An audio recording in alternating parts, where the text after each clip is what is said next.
Do you have a suggestion for a Rockstar Impact Podcast guest? Go to impactpodcast.com and just click Be a Guest to recommend someone today.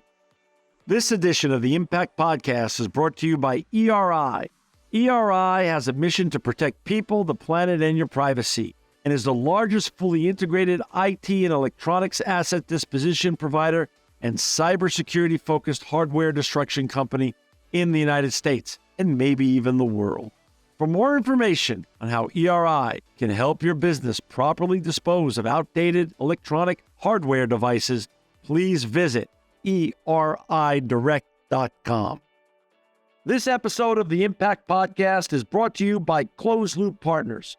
Closed Loop Partners is a leading circular economy investor in the United States with an extensive network of Fortune 500 corporate investors, family offices, institutional investors, industry experts, and impact partners.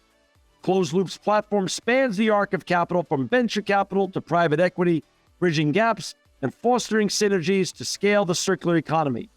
To find Closed Loop Partners, please go to www.closedlooppartners.com.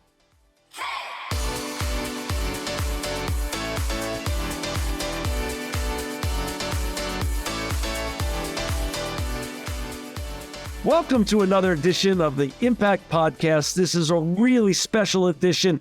I'm John Shigarian, and we have with us today Brigitta Witt. She's the Vice President of Social Impact and Sustainability of T-Mobile. Welcome to the Impact Podcast, Brigitta. Thank you, John. Very happy to be here. Hey, before we get talking about all the important and impactful work that you and your colleagues are doing at T-Mobile in ESG and sustainability, can you please share a little bit about your background, how you even got interested in the environment, sustainability, where you grew up, and who were some of your inspirations? Yeah, I think the answer to how I ended up in this work is a little bit of a combination of youthful naivete and, midlife crisis. I was working for a large global company and at one point just sort of stopped what I was doing and thought, am I enjoying the work that I'm doing here? Am I doing the work that I do day in and day out? And the answer really was not particularly. And so this is where the youthful naivete comes in. I thought, well, what else could I do? And what am I really passionate about? And sustainability just kept coming to the forefront for me. And so then I quit that job as one does when you think these kinds of things are easy, and started to think about, how do I get into a job in sustainability? And I'd been in consulting before for Accenture, knew I didn't want to do that. The nonprofit world didn't move quickly enough for me. So I knew I didn't want to do that. And so I ended up at a startup that had a strong sustainability focus that was consumer oriented. And so that's how I got my start. And about a year after that, I got a call from Hyatt Hotels. I'd worked there before. And the person that was moving into their marketing role needed somebody that understood the company, that had, a strong track record in building programs in companies or launching companies. I'd done a lot of work in startups before, and needed somebody that could communicate and do change management. So that's how I ended up getting the Hyatt job and kind of really launching, I think, my career. Was that job taken before, or were you the first person to be the global head of corporate responsibility there?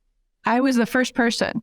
Wow. So I like to consider myself maybe a little bit of a glutton for punishment, because literally everything I've ever done in a job is either work for a startup or start new things in companies. So wow. Yeah. So what, I assume it's both very exciting and also very daunting to walk in with the proverbial clean sheet of paper.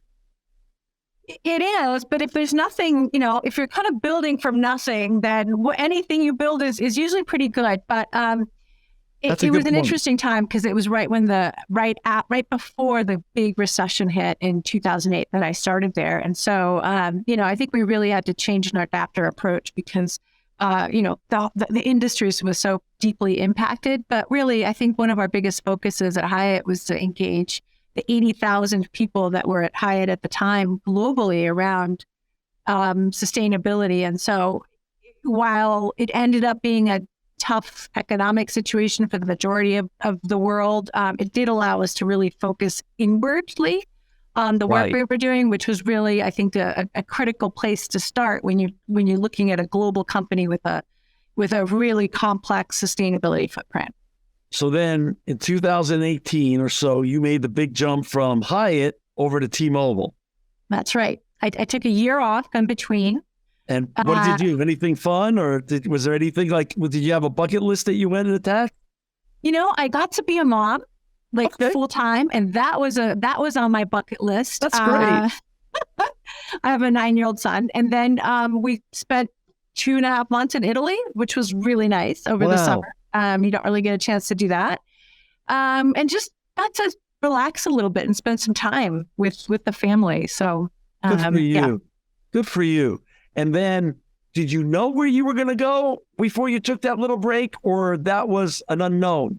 That was an unknown. As you can see, I tend to jump into the unknown a lot because I left that one job without anything else lined up. Right. No, I took a break and thought, whatever happens, I'll probably be the better for it. For you. It's a little bit of mental clarity and some, an opportunity to kind of reflect a little bit. Good for you. So now you joined T-Mobile, and you've been driving that program, as the Vice President of Social Impact and Sustainability since 2018. And for our listeners and viewers who want to find you, Brigitta, and your colleagues and all the important work you're doing in sustainability, you could go to www.t-mobile.com, t-mobile.com. So how's this ride been? How has this been as it compared to your last journey at Hyatt? How's it been different, and how has it been as a whole new venture? It's been great, absolutely great. The reason I joined T-Mobile is as I was sort of thinking about what's my next step. I was really intrigued by the company because of its culture. Right, it has such a vibrant, passionate culture. I really loved the brand and what it stood for. And I think T-Mobile is uniquely positioned as a company to really authentically come out in front of, the issues that we're tackling. And so for me, it was a really interesting opportunity to get into a totally different field, but for a company, and I think that had the right level of credibility and the right level of passion that they brought to the work. And there was also enough of building there, right, to engage me. I like to do this type of work. I like to build. I like to grow things. And so the combination for me was perfect. And I think, it's been a great ride because I've experienced things I think that very few people in their career get to experience. We went through the largest merger in telecom history in the middle of a global pandemic, right? We closed the deal right as the world was shutting down. And so, I mean, that was a ride that was for sure, a hard one, but man, did we, I think, all learn a lot. Brigitta, with ESG now and the word sustainability, things have changed and evolved. And there's so many areas. When I get to interview, and I have the honor to interview great people like you who are doing such important work, you could start almost anywhere and make, like you said, a difference and build on that. How did you choose the ESG opportunities, let's say, or trends that you wanted to tackle at T-Mobile? Yeah, I mean, I think it's pretty easy, right? You start to focus on those areas that are most relevant to the company and to the business, and the intersection of that to the kind of the world and the problems, the societal problems that you're trying to solve. And for us, it was a pretty easy thing. It was really focusing on the accessibility and affordability issue around connectivity, and then also focusing on sustainability, because our network is the single largest contributor of emissions within our company, and so we really looked at those two things as being the predominant issue. We have, and at the time that I joined, also had a very, very strong DE&I component to this culture, a very just inherent to the company. focus on DE&I. And so, that part of it was already stood up and is alive and well at Right. T-Mobile, but it was really around the societal impact and sustainability. How many offices and employees and regions do you get to oversee?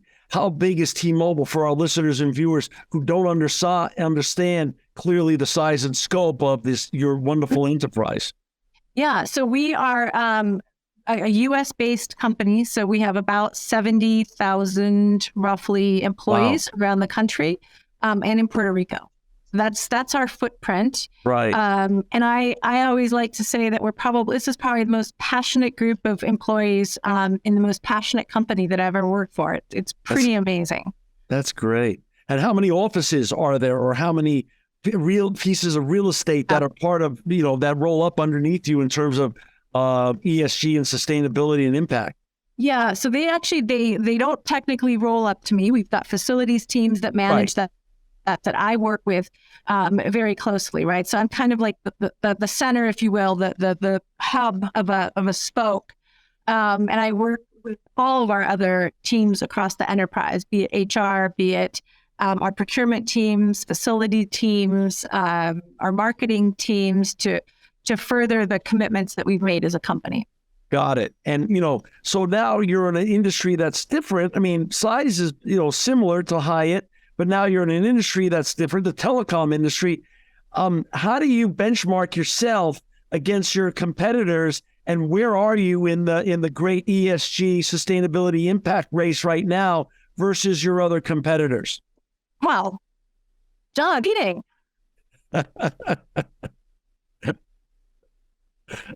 That answer, but no, it's true. I think we were the first company.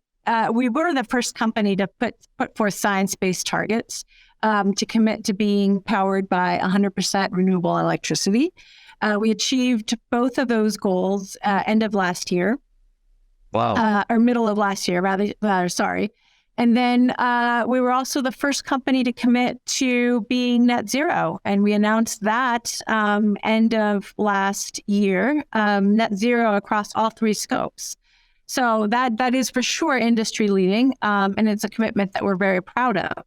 And I think on the societal side, on the S of the ESG, we're a connectivity provider. Our focus is to connect people, through their devices.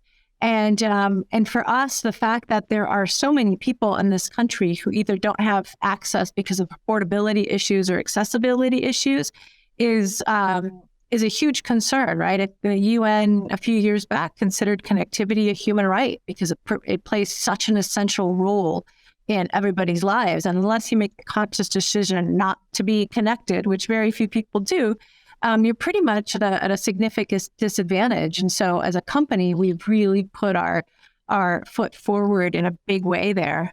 So to give you an example, we have Project 10 Million, which has as its goal to connect the 10 million families with school-age kids who don't have reliable or any internet access at home, to connect them so that they're at parity with their connected peers, right? Because so much of school, and then, especially during a pandemic, but just even before that, takes place, so much of learning takes place at home. Right, and so, right. We've connected over 5.3 million kids so far, and families through this program. That's tremendous. That's tremendous. ESG can mean a lot of things to a lot of companies, all for the good. But as you've seen, you're a sustainability impact OG. That's the way I look at you, Brigitta, because you've been around and doing this a long time. But ESG has just been has taken over in the vernacular. It used to be 20 years ago, all about sustainability, and mostly outside of the United States. And now ESG and, the shift from the linear to circular economy has really worked its way into our lexicon and vernacular. What other, when you look at ESG benchmarks, what are, besides connectivity, what are the other benchmarks that you get excited about and you're driving change in? Yeah, I mean, I think the connectivity piece, obviously, in digital equity is huge, right? Sure. And when you think about how that carries forth, we're not just investing in the connectivity piece, but we're also really, putting some investments in the digital literacy side and into, training for the digital economy. Because if you can't use your device at the end of the day, it doesn't really get you far. Well, you're really setting us up for the future of America by democratizing education opportunities. Right. That's exactly right. Yeah. And so the impact of what we do ripples across a lot of different of society. On the sustainability front, we're really looking at circularity right now. We collect and recycle and reuse over 10 million devices every single year. And so, we're really looking at how can we close the other loops that we have. In ESG, let's talk about that. So we all have these wonderful phones and devices that we have, 10 million devices. Here's given my experience and also knowing where you sit, this is something that most people don't understand, that devices are 100% recyclable. When done the right way. They're one of the great circular economy stories out there that's sort of untold. So I don't want to just glance over that fact that you're promoting and actually leveraging your network to recycle 10 million of these a year. Because why should they end up in landfills? There's no darn reason that they should. Right, or drawers. Right, a lot of people just sort of collect their phones and they end up in a bedside graveyard, so to speak. Right. So how do you encourage that recycling? Does that go back to your stores, or how does that work with your client base? Yeah, it goes back to the stores. We either use the phone or use a responsible recycling company where we know exactly where it ends up, and the same goes with our e-waste too. As part of our merger, we're decommissioning a lot of cell sites. So we take all of that e-waste and as much as we possibly can, recycle it. Yeah. There's a lot of value in that, right? There's a lot of there's a value of it. I mean, you know this, right? You're in this business. Yeah. There's a ton of value in either the components or the whole product.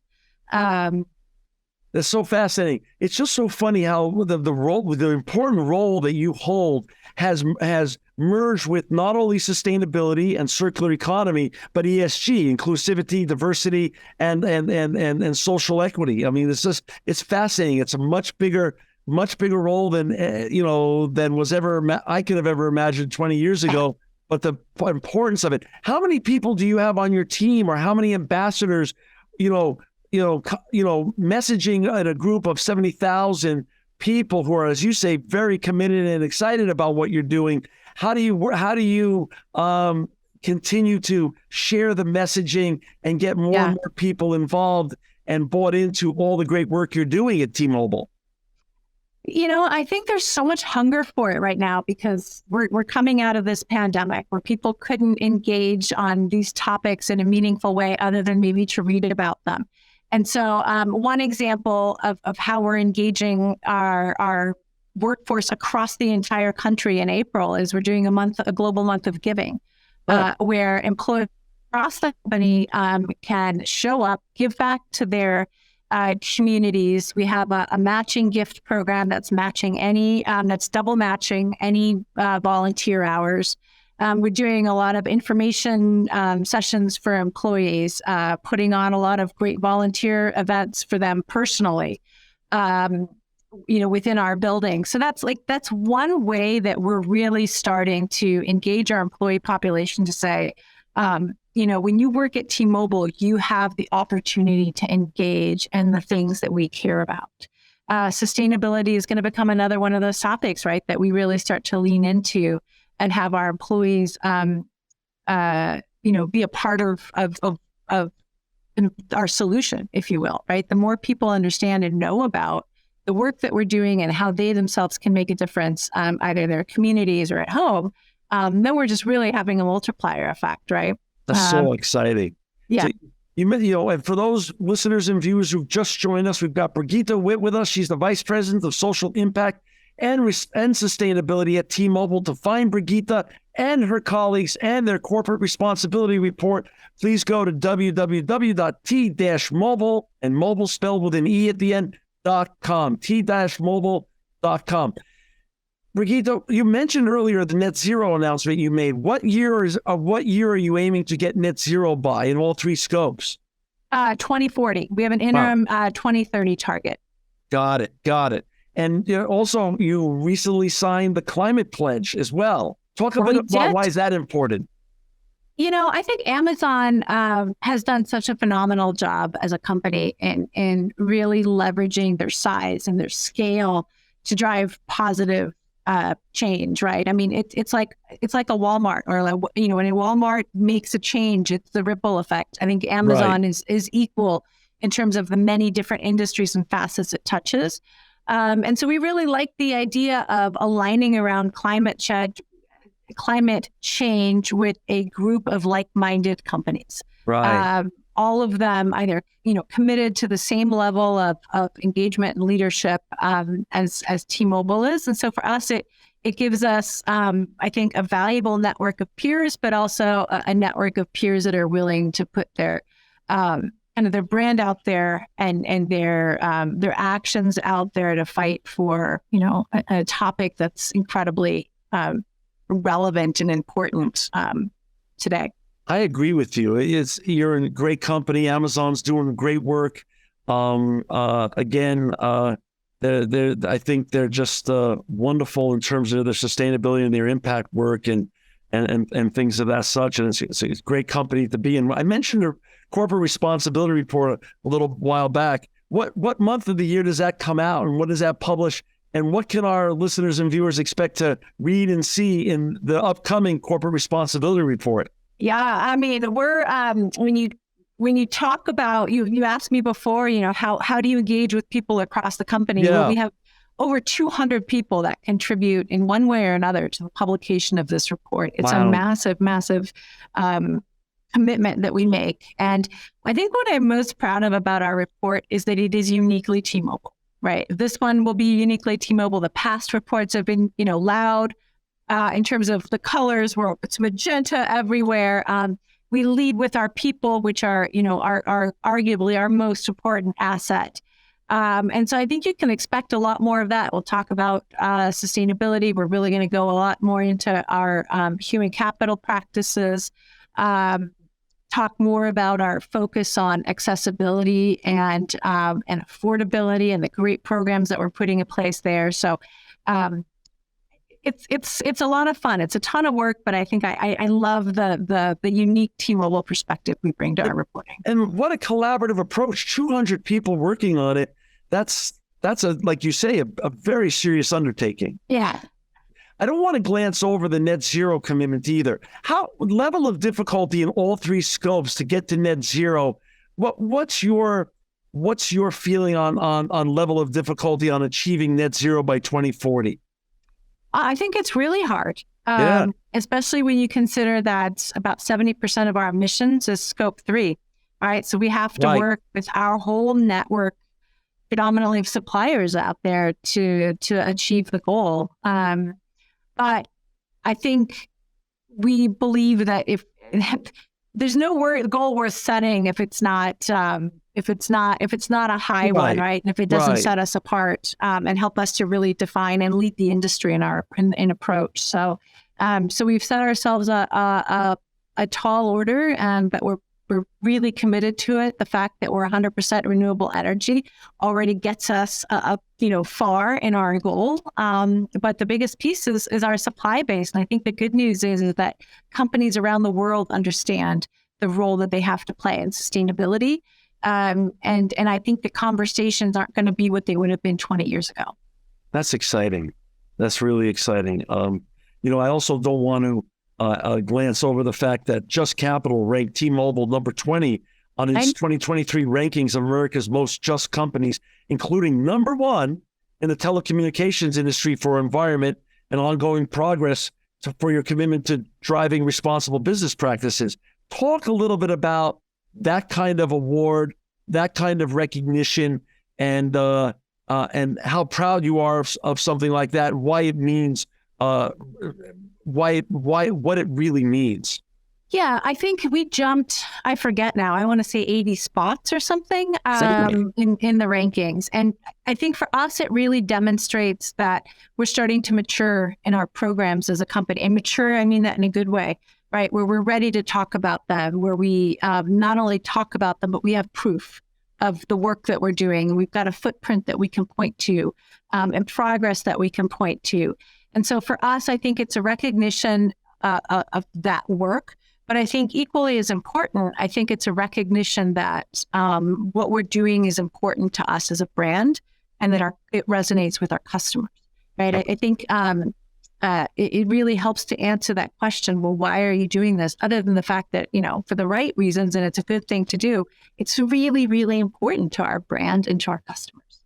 And I think having achieving that ranking, meant that to us, right? That this doesn't go unnoticed. Right. Commitments that we're making. You have 5 years under your belt now. You're a young woman still. What gets you out of bed now and your colleagues out of bed in terms of the years ahead on what you're excited about tackling with regards to your ESG strategy at T-Mobile in the years ahead? Oh my gosh, well, we're not nearly done yet. I mean, there is still so much to do, so much to build. We're a company that's 3 years out of, again, the largest merger in the history of wireless. There's still a lot to do. So once we bridge the homework gap through Project 10 Million, what comes next? I mean, there's a lot of people that need to be connected. A program that we're really proud of is called Welcome US too, where we have committed 200,000 lines of free service to any incoming refugee in the country. So it's a program that we're a part of, that our CEO was an inaugural member of, the Welcome US CEO Coalition. I think I got that right, close enough. And, so I think there's so many opportunities just like that around the country that we can really connect to. I don't want to glance over this because it's fascinating. You took over the role in 2018 and the merger, the largest merger ever in American history. What level of difficulty was that? And what challenges had you never seen before? Obviously, at Hyatt, you hadn't seen anything like that. What challenges did that create in terms of merging cultures and getting everybody on the same page? It was an interesting process, in part because it happened during the pandemic. Right. Literally, the world shut down in April, and the merger took place in April. Wow. And so, I think for me, it was a lesson. T-Mobile has such an incredible culture that is so do and win oriented. We got through that. We got through that together. In many ways, I think that the pandemic helped to be a sort of leveler and an equalizer, because it wasn't about, what headquarters are you in and where are you located? Everybody was on Zoom. Right. Every single person was on Zoom. And so there was none of that. It just sort of, everybody came together. And it didn't matter whether you were Sprint or whether you were T-Mobile. But it was also interesting because both companies, I was a part of a lot of the culture work that went into the merger initially. Wow. Because we put a pause on some of the sustainability work. And what came out of that is that both companies had very similar cultures, very, very entrepreneurial, very scrappy, sort of that winning spirit permeated both cultures. And so I think we started from an interesting point of equity, if you will. Understood. What advice now could you give? You've had two major roles in sustainability and ESG. There's a lot of young viewers that we have around the world that we've built up an audience in over the last 16 years that watch this and look at you and say, I want to be her. That's where I want to go. What kind of advice looking backwards now can you share with our young listeners and viewers who want to take on a lifetime commitment to making the world a better place vis-a-vis sustainability and ESG and impact? I get this question a lot, John, actually. And I would say, get your foot in the door. Figure out how to get your foot in the door and figure out how to get the work on your resume one way or another, whether it's an internship, whether it's taking a risk like I did to work at a startup that I worked at. I think that that's critical. And I think too, don't take a myopic view of what ESG is, because at the end of the day, there's so much, I think, change management that goes into the role, right? It's less about specificity and more about, how to drive change in a company, because you can always find a subject matter expert on something, but it's about the ability to communicate, to drive change, and to kind of think broadly and laterally, because the work impacts every aspect of a company. And so sort of siloed thinking doesn't work for a role like this. So I would say take a risk, get your foot in the door. Lots of people want this job. And you've got to figure out how to get in. Well, for our listeners and viewers, we're all thankful for all the great work that you do and your colleagues do at T-Mobile to find Brigitta and her colleagues, and more importantly, even their new corporate responsibility report that comes out hopefully in this June. Please go to www.t-mobile.com. Brigitta, thank you for joining us on the Impact Podcast today. Thank you for making the world a better and greener place. Thank you, John. Appreciate it very much. This episode of the Impact Podcast is brought to you by CO2.com. Companies today are trying to figure out how to achieve high-quality climate credentials. CO2.com is the easy button for any business to go beyond offsetting and fund truly impactful projects across carbon, nature, and community. CO2 provides verified metrics that can be used in reporting and messaging. Have confidence in demonstrating your climate leadership. Go to CO2.com to access quality climate credentials you can trust on the road to net zero and nature positive. This edition of the Impact Podcast is brought to you by Engage. Engage is a digital booking platform revolutionizing the talent booking industry.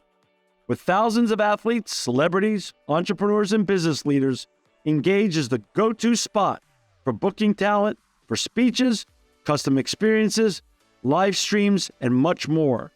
For more information on Engage or to book talent today, visit letsengage.com.